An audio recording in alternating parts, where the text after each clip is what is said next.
So you never know who you're going to meet outside these playoff games. And ahead of game one, our Becca Hobbecker was outside the Golden One Center just talking to fans when one guy came up to her and said, "Hey, my grandpa actually worked for the Kings back in the mid-'80s when they moved from Kansas City to Sacramento." Well, it turns out his grandpa is longtime Kings trainer, athletic trainer Bill Jones, whose family still lives in Placer County. So Becca caught up with them to talk all things Kings history tonight.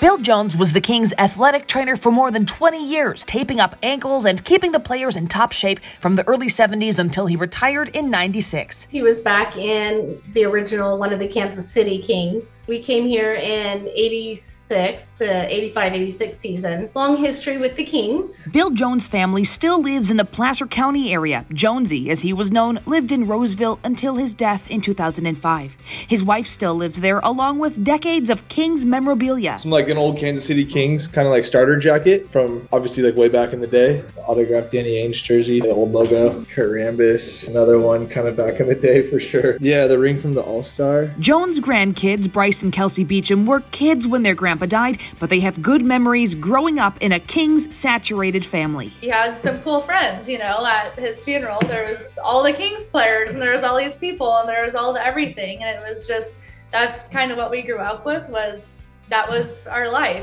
We even asked former Kings head coach and longtime commentator Jerry Reynolds about Bill Jones. Just an automatic friend. You know, the first time you meet him, you know him.